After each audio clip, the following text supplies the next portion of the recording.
Hello student, welcome to our YouTube channel ICI। তোমরা যারা class 6 এ নবোদয়ে ভর্তির জন্য প্রিপারেশন নিচ্ছ, আমি তোমাদের জয়িতা ম্যাম সেই সিলেবাসের মেন্টাল অ্যাবিলিটির পার্টটি করাচ্ছি। এই মেন্টাল অ্যাবিলিটিতে আমাদের মোট 10টি অধ্যায় আছে। এই 10টি অধ্যায়ের মধ্যে 4টি অধ্যায় আমরা এর আগে বিভিন্ন ক্লাসে ভিডিওর মাধ্যমে দেওয়া হয়েছে। তোমরা যারা এই ক্লাসগুলো এখনো দেখোনি, অবশ্যই বলবো তোমরা সেই ক্লাসগুলোকে দেখে নাও। আজকে আমরা এই মেন্টাল অ্যাবিলিটির 5 নম্বর অধ্যায় অ্যানালজি বা সাদৃশ্য নির্ণয় এই অধ্যায়টি করব। তাহলে চলো আমরা প্রথমে জেনে নিই এই অ্যানালজি বা সাদৃশ্য নির্ণয় ব্যাপারটি কি। দেখো, এর ঠিক আগের যে চ্যাপ্টারটা আমাদের ছিল 4 নম্বর চ্যাপ্টার, এখানে ছিল ধারাবাহিক চিত্র সম্পূর্ণকরণ। অর্থাৎ ওখানে অনেকগুলো পরপর ছবি আছে, প্রত্যেকটার সঙ্গে প্রত্যেকটার যেভাবে মিল আছে সেটাকে আমাদের বের করতে হচ্ছিল। এখানে আমাদের 3টে করে ছবি থাকবে, 4 নম্বর ছবিটা আমাদের বের করতে হবে। এখানে আমরা দুটো দুটো করে ছবি দেখব। চলো তাহলে শুরু করে নিই। আজকে আমাদের প্রথম কোশ্চেন দেখে নিই।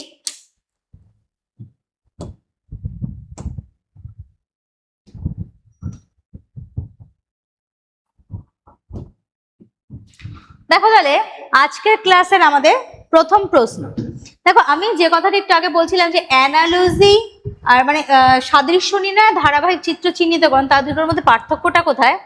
আমাদের আজকের যে চ্যাপ্টার যেটা আছে সাদৃশ্য নির্ণয়, মানে এই প্রথম ছবিটার সঙ্গে দ্বিতীয় ছবিটা যেভাবে গঠন হয়েছে ঠিক তেমন ভাবেই তৃতীয় ছবির সঙ্গে চতুর্থ ছবিটা আমাদেরকে বের করতে হবে। আর ধারাবাহিক চিত্র মানে প্রত্যেকটার সঙ্গে প্রথমের সঙ্গে দ্বিতীয়টা যেভাবে এসছে, দ্বিতীয়টা থেকে তৃতীয়টা যেভাবে এসছে, তৃতীয়টা থেকে চতুর্থটা সে একইভাবে আসবে। মানে প্রত্যেকটা পরপর আমাদেরকে সব কটাই দেখে নিতে হবে। সেটা হলো আমাদের ধারাবাহিক চিত্র সম্পূর্ণকরণ। আর আজকে যে আমরা চ্যাপ্টারটা শুরু করলাম এটা কি? সাদৃশ্য নির্ণয় বা অ্যানালজি। তাহলে দেখো আজকে ফার্স্টের কোশ্চেনে কি আছে। প্রথম ছবিতে দেখো একটা চতুর্ভুজ আছে, আর দ্বিতীয় ছবিতে দেখো চতুর্ভুজ তো একটা আছেই, তার মাঝখানে একটা ত্রিভুজ আছে। অর্থাৎ এখানে 4টে বাহুওয়ালা একটা ছবি আছে, সেই 4টে বাহুওয়ালা ছবি এখানে আছেই, এবং এর ভিতরে কি হয়েছে, একটা তার থেকে 4টের থেকে 1 কম, মানে 3টে বাহু দ্বারা গঠিত একটা চিত্র এখানে আছে।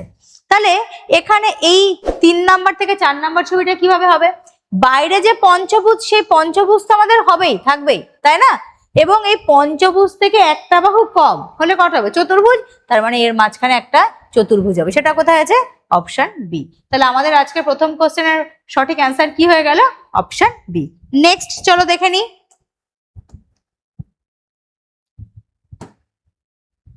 Question number 2। দেখো এখানে একটা চতুর্ভুজের মধ্যে একটা গুণ চিহ্ন আছে। তাহলে দ্বিতীয় ছবিতে কি আছে? বৃত্তের মধ্যে গুণ চিহ্ন, মানে গুণ চিহ্ন যেটা ছিল, ক্রস কাটা চিহ্ন যেটা ছিল সেটা সেরকমই আছে।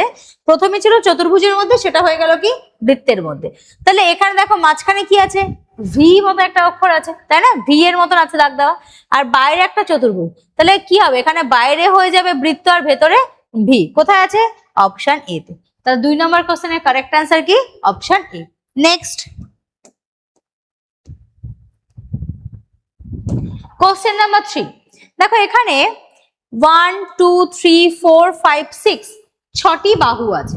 ওকে, তাহলে এই 6টি বাহু দ্বারা গঠিত একটা জ্যামিতিক চিত্র আমাদের কি হয়ে গেল? একটা ষড়ভুজ। তাহলে 6টি বাহু দ্বারা গঠিত জ্যামিতিক চিত্র হয়ে গেল ষড়ভুজ। এখানে কটা বাহু আছে? 1 2 3 4, 4টে আছে।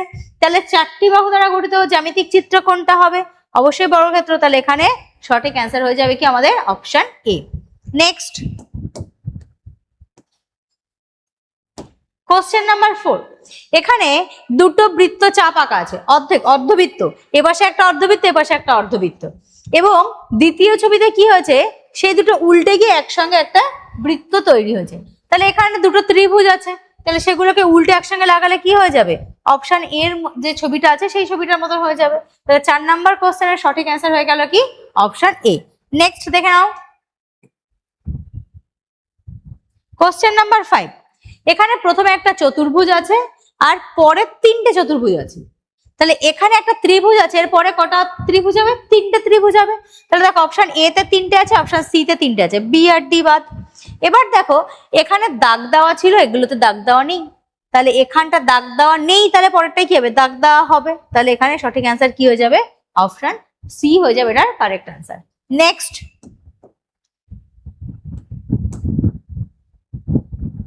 Question number 6। এখানে দেখো এই যে ওপরে একটা দাগ দেওয়া আছে সেই দাগটা সেই বরাবরই আছে, তাই না? এবং এখানে ত্রিভুজটা কি হয়েছে, উল্টো হয়ে গেছে। তাহলে প্রথম ছবি থেকে দ্বিতীয় ছবি কিভাবে হয়েছে বোঝা গেল।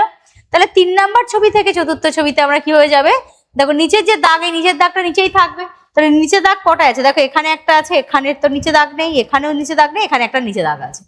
এবার কি হবে, ওপরের এই যে 1 2 3 4 5 6 একটা ষড়ভুজ, তাহলে এই ষড়ভুজটা কি হবে, উল্টে যাবে। উল্টে কোথায় আছে, অপশন এতে। তাহলে 6 নাম্বার কোশ্চেনের সঠিক উত্তর হয়ে গেল কি, অপশন এ। পরের প্রশ্ন দেখে নিই আমরা। Question number 7। এখানে বাইরে চতুর্ভুজ আছে আর ভেতরে একটা বৃত্ত আছে এবং এখানে প্লাস চিহ্ন। এখানে ভিতরে তো বৃত্ত আছেই, আর চিহ্নটা কি হয়ে গেছে, গুণ চিহ্ন হয়ে গেছে। দেখো এখানে বাইরে একটা চতুর্ভুজ, ভেতরেও একটা চতুর্ভুজ, তাহলে গুণ ছিল এবার কি হয়ে যাবে, গুণ ছিল এবার যোগ হয়ে যাবে। তাহলে সেটা কোথায় আছে, যোগ চিহ্ন তো এখানে নেই, এখানে নেই, এখানে একটা যোগ আছে, এখানে একটা যোগ আছে। এবার দেখো এখানে আমরা যদি মনে করি বৃত্ত, যেহেতু প্রথমে আমাদের উদাহরণ হিসেবে বৃত্তটা দেওয়া আছে, এই যে বৃত্ত, আমি যদি বৃত্তটা সমেত ঘোরাই তাহলে এটা হতে পারে। আবার বৃত্তটাকে মানে যদি আমি ফিক্সড রেখে দিয়ে শুধু এই দাগগুলোকে ঘোরাই তাহলে এটা হতে পারে। এখানে বৃত্তর জন্য কিন্তু কোনো পরিবর্তন বোঝা যাচ্ছে না। কিন্তু চতুর্ভুজের ক্ষেত্রে কি হয়, ধর আমি চতুর্ভুজটা এভাবেই রাখলাম, শুধু দাগগুলো ঘোরালাম, তাহলে কিন্তু অ্যান্সার আমার অবশ্যই অপশন ডি হবে। কিন্তু যদি আমি পুরোটাকে সেট ধরে ঘোরাই তাহলে কিন্তু অপশন সি হবে। এবার এখানে তুলনামূলকভাবে মনে হচ্ছে এটা একটু বড় আকৃতিটা, এটার আকৃতি সেম, আর এটাকে যদি কোনাকুনি করা হয় সেটা কিন্তু তুলনামূলক একটু বড় বলে মনে হচ্ছে, তার জন্য আমরা এটাকেও বাদ দিলাম। অ্যান্সার হয়ে যাবে কি আমাদের এটা, অপশন ডি। ওকে, বোঝা গেছে। নেক্সট চলো দেখে নিই কোশ্চেন নাম্বার 8। এখানে এই দাগটুকু বাদে, দেখো এই দাগটুকু বাদে পুরো জায়গার অন্যান্য যে জায়গাগুলো আছে ছবিতে সবগুলো সেম আছে, এবং অপশনেও দেখো এই জায়গাগুলোতেই আলাদা আছে, তাই না? বাদ বাকি সব পজিশন সেম আছে। তাহলে ওই একটা জায়গাতেই পার্থক্য।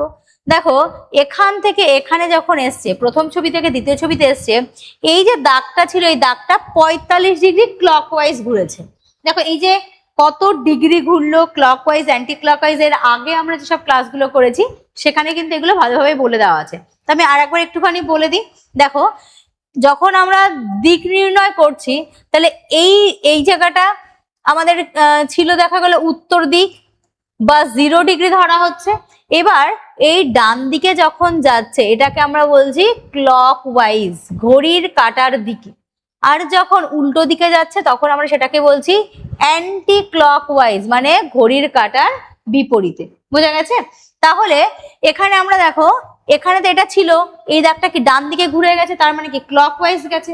এবার তার সঙ্গে আমি আর একটা কথাও বলেছি কি, সেটা 45 ডিগ্রি ঘুরেছে। কিরকম, এই পুরো বৃত্তীয় কোণ মানে কি 360 ডিগ্রি, তাহলে এখান থেকে এখানে এসছে এটা কত ডিগ্রি, 45 ডিগ্রি, তারপরে 90 ডিগ্রি, এইভাবে বলতে পারি আমরা। তাহলে এটাকে আমরা বলছি 45 ডিগ্রি ক্লকওয়াইজ। সেম ভাবে এটা তাই হয়েছে, এখানে এটা ছিল, এখান থেকে 45 ডিগ্রি ক্লকওয়াইজ হয়েছে। তাহলে দেখো এখানে এটা ছিল, এখান থেকে 45 ডিগ্রি ক্লকওয়াইজ, মানে এই দাগটা ছিল, এই দাগটা থেকে 45 ডিগ্রি ক্লকওয়াইজ মানে কি এইভাবে হবে দাগটা। এইভাবে দাগটা কোথায় আছে, দেখো অপশন এ তে। তাহলে 8 নাম্বার কোশ্চেনের সঠিক অ্যান্সার হয়ে গেল কি, অপশন এ। নেক্সট দেখে নি কোশ্চেন নাম্বার 9। এখানে একটা পঞ্চভুজ আছে, দ্বিতীয় ছবিতে পঞ্চভুজটা সেম ছিল, শুধু নিচে একটা এরকম দাগ দিয়ে দিয়েছে। তাহলে তৃতীয় ছবিতে একটা চতুর্ভুজ আছে, তাহলে আমাদের চতুর্থ ছবিতে কি হবে, চতুর্ভুজ তো একটা থাকবেই, তার নিচে একটা এরকম ঘরের চূড়ার মতো অংশ হয়ে যাবে, যেটা কিনা আমাদের অপশন ডি তে আছে। নেক্সট দেখে নি চলো কোশ্চেন নাম্বার 10। এখানে একটা বৃত্ত আছে, পরে সেই বৃত্তটাকে দুটো টুকরো করে পাশাপাশি অবস্থান দেওয়া হয়েছে, তাহলে এখানে একটা চতুর্ভুজ আছে সেটারও পাশাপাশি। এবার দেখো এইখানে এই যে দাগটা আছে, এই দাগটা দেখো দুটোর মধ্যে কমন আছে, তাই না? দুটোর মধ্যে সেম একটা দাগই আছে। যদি এটাকে আলাদা আলাদা করে দিতে তাহলে এরকম হতো, এই জায়গাটা মিল থাকতো না। তাহলে এখানটায় এই দাগটা কমন থাকবে, কোথায় আছে, অপশন সি তে। 10 নম্বর কোশ্চেনের correct answer option C. Next দেখে নিই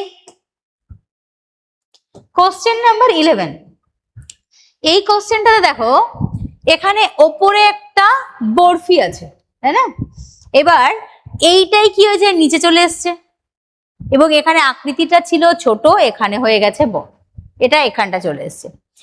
আর এখানে দেখো একটা বড় বৃত্ত ছিল, সেটা কি হয়ে গেছে, ছোট হয়ে গেছে, বৃত্তটা ছোট হয়ে গেছে, এবং দাগটা ডান দিকে ছিল, এখানে দাগগুলো কিন্তু ডান দিকে আছে। তাহলে এখানে এই প্রথম ছবি থেকে দ্বিতীয় ছবিটা যেভাবে হয়েছে, আমাদের তো সেইভাবেই তৃতীয় ছবি থেকে চতুর্থ ছবি আসতে হবে, তাই না? তাহলে এখানে আমাদের কি করতে হবে, প্রথমে আমরা দেখবো দাগগুলো তো বাঁ দিকেই থাকবে, তুমি যে কোনো একটা দেখতে পারো, যেটা আমাদের সুবিধা। তাহলে এখানে দাগগুলো বাঁ দিকে আছে, দেখো এখানে বাঁ দিকে আছে, এখানে ডান দিকে আছে, এটা হবে না, এখানে বাঁ দিকে আছে, এখানেও বাঁ দিকে আছে। এবার হলো ব্যাপারটা, এই চতুর্ভুজটা নিচে চলে আসবে বড় আকারে, এখানে নিচে চতুর্ভুজ আছে, এখানে তো নেই, এখানেও নেই, তাহলে অ্যান্সার কি হয়ে গেল, অপশন এ হয়ে গেল আমাদের কারেক্ট অ্যান্সার। নেক্সট চলো দেখে নি, কোশ্চেন নাম্বার 12। এখানে দেখো এই ছবিটা চারটে বৃত্ত আছে, আর এখানে একটা বরফি মতন করেছে এবং বৃত্ত একটা মাঝখানে দিয়ে দিয়েছে। যদি আমি এটাকে করি, এই বৃত্তগুলোকে সব একটা যুক্ত করে দিই আর মাঝখানে দিয়ে দিই, সেটাই এখানে হয়েছে। ওকে, তাহলে এখানে যদি আমি এই চতুর্ভুজগুলো যোগ চিহ্নগুলোকে যদি যুক্ত করে দিই, তাহলে এরকম হবে। তাহলে এখানে এরকম সরাসরি নেই, এরকম সরাসরি স্ট্রেট লাইন নেই এখানে, তাহলে আমরা এটাকে বলতে পারি, দেখো তাহলে এই দাগগুলোকে আমরা এইভাবে না দিয়ে এটা ভাবে দিতে পারি, জয়েন করতে পারি। তার কারণটা কি, এই যে সোজা করে না দিয়ে লাইনগুলোকে ব্যাকা করা, তারও একটা ক্লু কিন্তু এখানে দিয়ে দিয়েছে। তার কারণ দেখো এখানে এই যে দাগগুলো সব স্ট্রেট লাইন ছিল, কিন্তু এখানে যে দাগগুলো দিয়েছে একটু কার্ভ, বাঁকা বাঁকা করে দিয়েছে, তাহলে এখানে এই দাগগুলো কি একটু বাঁকা টাইপের হবে, কার্ভ টাইপের হবে, সেই জন্য এখানে কার্ভ করেছে। তাহলে এখানে সঠিক অ্যান্সার হয়ে গেল কি, অপশন এ। নেক্সট,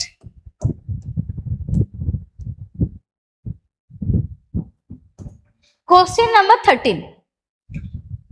একটা ছবির মধ্যে যখন একাধিক বিভিন্ন ব্যতিক্রম ছবি থাকবে, তখন আমরা একটা একটা করে দেখব। দেখো এখানে দুটো তীর চিহ্ন আছে, কোনাকুনি দুটো বৃত্ত আছে, সবগুলোকে আমরা একবারে দেখব না, আমরা একটা করে দেখি। এখানে ওপরে একটা তীর চিহ্ন ছিল, সেটা নিচের দিকে চলে এসছে, এটা ডান দিকে ছিল, এটা বাঁ দিকে গেছে, তাহলে যে অবস্থানটা ছিল তার ঠিক উল্টে গেছে। তাহলে আমরা যদি এটাকে দেখি, নিচের দিকে অ্যারো আছে, যেটার মাঝখানটা কিন্তু সাদা, তাহলে পরের ছবিতে কি হবে, ওপরের দিকে যাবে এবং তার মাঝখানটা সাদা হবে। এখানে উপরের দিকে অ্যারো কালো, এটা হবে না, এখানে উপরের দিকে কোনো অ্যারো নেই, এখানে উপরে সাদা আছে, এটা হতে পারে, এখানে উপরের দিকে কোনো অ্যারোই নেই, তাহলে দেখো অ্যান্সার কি হয়ে গেল, অপশন সি। দেখো আমাদের কিন্তু সবগুলো কোশ্চেন করার সময় একটা জিনিস মাথায় রাখতে হবে, সঠিক করতে হবে, কম সময়ে করতে হবে। তাহলে আমি পারবো পুরো ছবিটাকে সুন্দর করে সাজিয়ে গুছিয়ে নিয়ে অপশন টেস্ট করতে, কিন্তু আমি পুরো ছবিটাকে এঁকে গুছিয়ে নিয়ে তারপরে অ্যান্সার খুঁজতে যাবো না। আমরা এরকম ছোট ছোট পার্ট করে করে দেখবো, দেখা গেল একটা ছবির মধ্যে 4 রকম ছবি আছে, ছোট ছোট করে 4টে ছবি আছে, 4টেই আলাদা আলাদা আছে। এবার আমি যদি 4টেকে সঠিকভাবে গুছিয়ে নিয়ে অপশন খুঁজতে যাই, অবশ্যই দেরি হবে এবং ভুল হওয়ার চান্সও কিন্তু বেশি থাকে। কিন্তু এখানে যদি আমি একটা করে দেখি, যেটা হলো না সে আমি অপশনটাকে কেটে দিলাম, বাদ বাকি লাস্টে যেটা পড়ে থাকলো সেটাই আমার অ্যান্সার। এবার যদি এরকম হয় যে এত সহজেই হয়ে যাবে যে লাস্টে পড়েছে, তখন তুমি দুটো একটা কোশ্চেনে মিলিয়ে দেখো, এটা ভাবে করলেই আমাদের অনেকটা সুবিধা। নেক্সট দেখে নাও, কোশ্চেন নাম্বার 14। এখানে বৃত্তটা যেভাবে ছিল সেভাবে আছে, কিংবা আমি যদি ধরি পুরো বৃত্তটা ধরেই চতুর্ভুজটা লম্বালম্বি ছিল, সেটা কি হয়ে গেছে, ঘুরে গেছে, কাত হয়ে গেছে। তাহলে এখানে লম্বালম্বি ছিল, এবার কি কাত হয়ে যাবে, তাহলে সেটা কোথায় আছে, দেখো অপশন বি তে আছে। নেক্সট,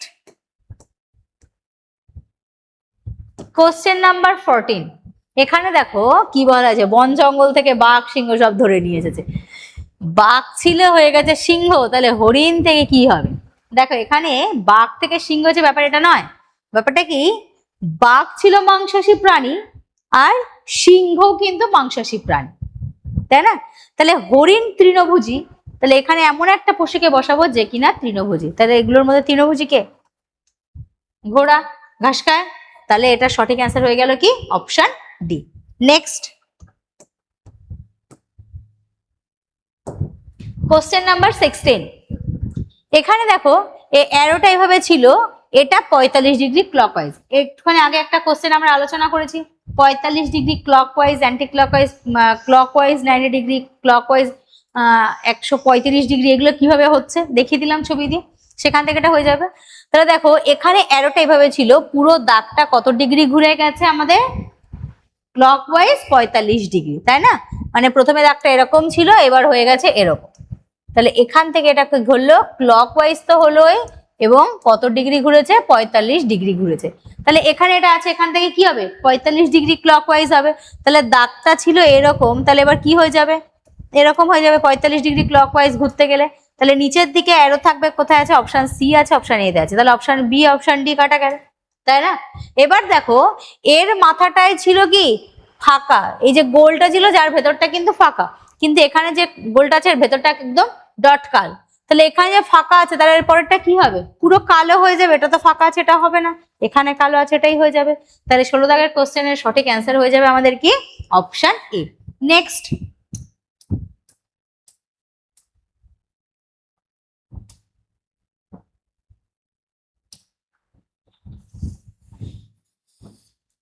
দেখো কোশ্চেন নাম্বার 17। এখানে এই আর লেখা আছে, দেখতেই পাচ্ছ। এই আর কে উল্টো করে মিরর ইমেজে বা দর্পণ প্রতিবিম্বে কি করা যায়? উল্টো করে দেওয়া আছে। তাহলে পিটাকে দর্পণ প্রতিবিম্বে করলে কিরকম হয়ে যাবে? উল্টে যাবে। কোথায় আছে? Option B. অপশন বি হয়ে গেল আমাদের কারেক্ট অ্যান্সার। নেক্সট দেখে নি,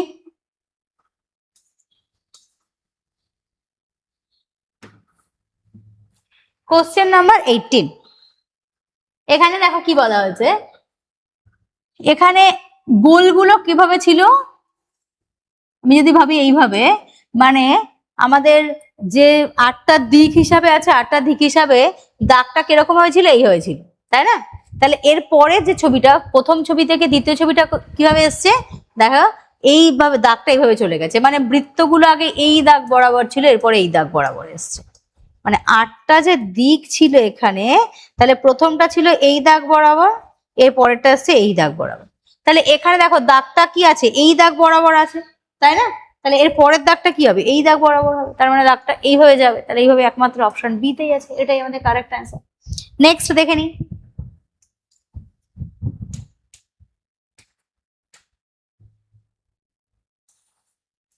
কোশ্চেন নাম্বার 19। এখানে প্রথম ছবি থেকে দ্বিতীয় ছবিটাতে দেখো, এখানে বাঁ দিকে কালো ছিল, সেই ছবি কালোটা কোথায় হয়েছে? ডান দিকে হয়ে গেছে। এবং ডান দিকে একটা বৃত্ত ছিল যার মাঝখানে কাটা, এখানে সেটা হয়ে গেছে বাঁ দিকে। তাহলে এটা আমরা যদি দেখি, এখানে বাঁ দিকে একটা বক্স আছে যেটাতে কোণাকুণি 3টে দাগ আছে।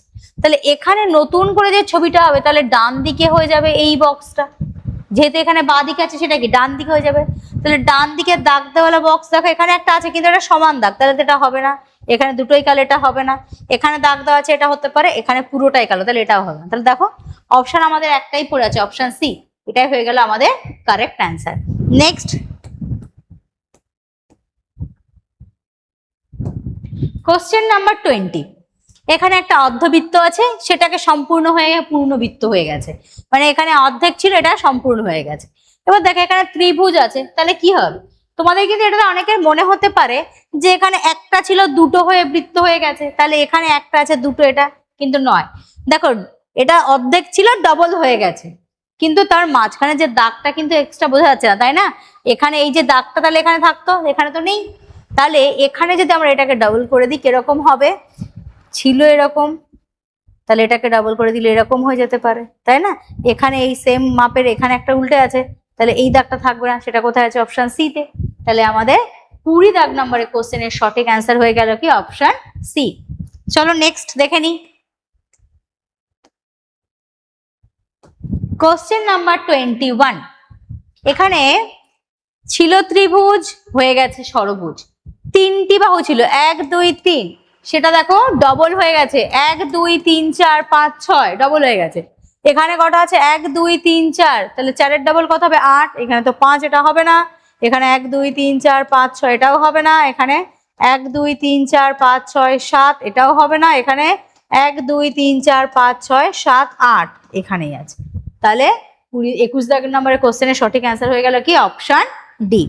নেক্সট কোশ্চেন দেখে নাও, কোশ্চেন নাম্বার 22।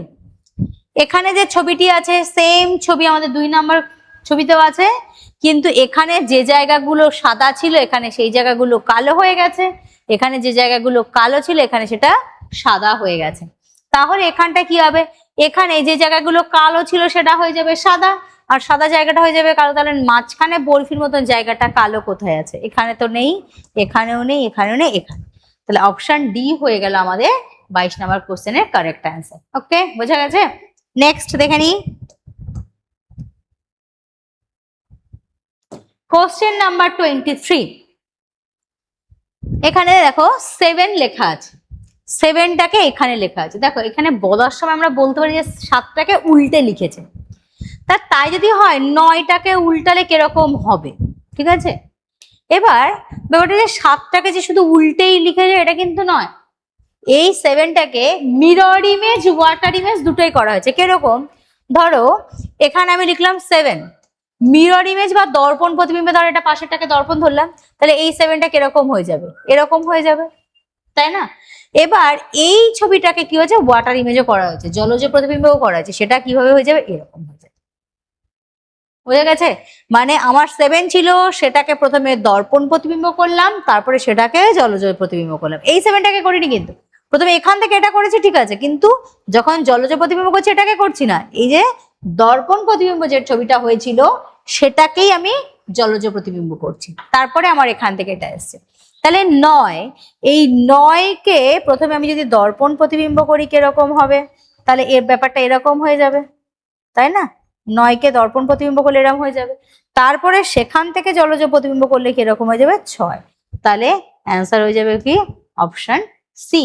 এবার দেখো এই অপশন এটাও হতে পারতো, কিন্তু দেখো এর মাথা দেখো সামান্য বেঁকানো আছে, তাহলে বেঁকা তো হবে না, তাহলে একদম স্ট্রেট আছে কোনটা? অপশন সি তে।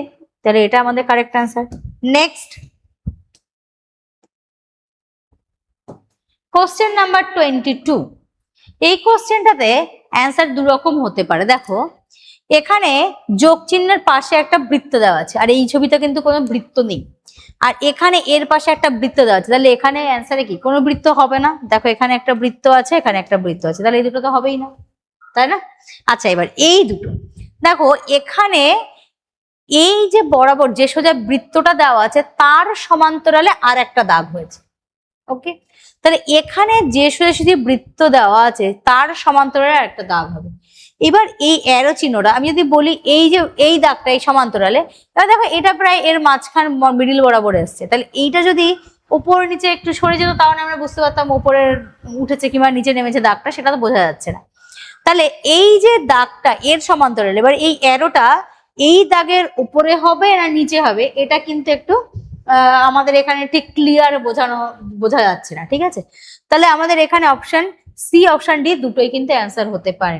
কিন্তু যদি আমাদের একটু জোর দিয়ে বলতে চাই তাহলে অপশন ডি কে অ্যান্সার করতে পারি, কি অপশন সি। এখানে তোমরা 24 দাগ নম্বরের কোশ্চেনে দুটোকে অ্যান্সার করো, অপশন সি এবং অপশন ডি। ওকে, নেক্সট কোশ্চেন নাম্বার 25। এখানে 3টে করে দাগ আছে, প্রত্যেকটা দাগের মাথায় একটা করে অ্যারো আছে। আমরা একটা করে দাগ দেখি। এর অ্যারোটা ডান দিকে, তো এটা বাঁ দিকে হয়েছে, এই দুটো উপরের দিকে তো নিচের দিকে, মানে অ্যারো যেদিকে ছিল পরের ছবিতে কি হচ্ছে তার ঠিক উল্টো দিকে, যদি ওপরে থাকে তার নিচে, যদি বাঁ দিক থাকে তাহলে ডান দিক। তাহলে দেখে নাও এখানে আছে ওপরে, তাহলে কি হয়ে যাবে? নিচে। এখানে নিচে আছে অ্যারো, এখানে নিচে আছে, এখানে তো নিচে নেই, এটা হবে না। এর দেখো দুদিকে, তাহলে এটাও হবে না। আচ্ছা, এবার এটা ছিল বাঁ দিকে, তাহলে এবার কি ডান দিকে হয়ে যাবে, তাহলে অপশন এ হয়ে যাবে এটা কারেক্ট অ্যান্সার। নেক্সট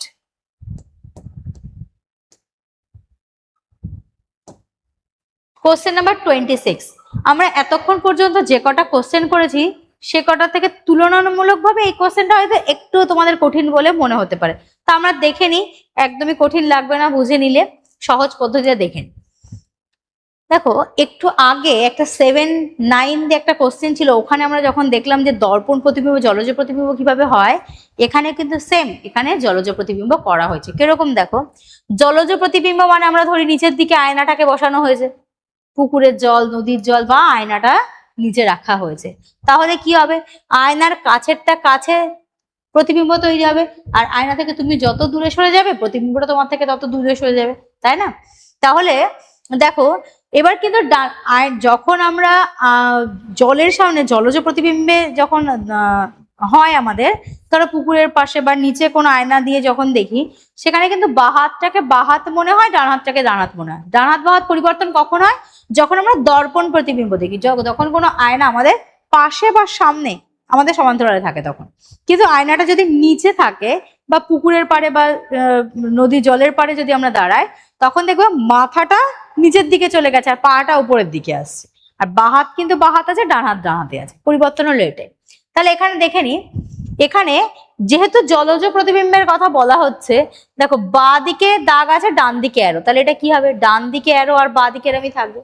এবার এই দাগগুলো কি দেখো আস্তে আস্তে ডান দিকে দূরে চলে যাচ্ছে, তাহলে এখানে ডান দিকে দূরে চলে যাবে, প্রথমে দুটো অ্যারোটা তারপরে একটা অ্যারোটা, এরকম ভাবেই হবে। তাহলে সেম ভাবে যদি আমি এটা করি, তাহলে এই দাগটা, এটাকে যদি আমি দর্পণ ধরে নিই এই জায়গাটা নিচের দিকে, তাহলে এখানে তো এটা দাগটা থাকবেই এবং এই অ্যারোটা কোন দিকে থাকবে, বাঁ দিকেই থাকবে, তাই না? এটা তার সাইড চেঞ্জ হচ্ছে না যে ডান দিকে অ্যারোটা ঘুরে। তাহলে আমরা সম্পূর্ণটাকে না করে যেটুকুনি আমরা প্রথমে বের করেছি এটুকু আগে দেখে নিই। মানে ওই দাগ এই সমান দাগটা উপরে থাকবে এবং অ্যারোটা কোন দিকে থাকবে, বাঁ দিকে। দেখো এখানে তো সমান দাগ নেই, তাহলে এটা হবে না। এখানে সমান দাগ আছে, অ্যারো বাঁ দিকে আছে, এটা অ্যান্সার হতে পারে। এখানে দেখো অ্যারো দুটো আছে ডান দিকে, তাহলে এটাও হবে না। এখানে অ্যারো একটা আছে ডান দিকে, তাহলে এটাও হবে না। তাহলে একটা দেখে আমাদের অ্যান্সার হয়ে গেল কি, অপশন বি হয়ে গেল আমাদের এই কোশ্চেনের কারেক্ট অ্যান্সার, 26 দাগের কোশ্চেন। দেখো আমাদের এক একটা চ্যাপ্টারে আরো অনেক অনেক কোশ্চেন আছে। তো আজকে আমরা এই ভিডিওতে তোমাদের 26টি কোশ্চেন আলোচনা করলাম।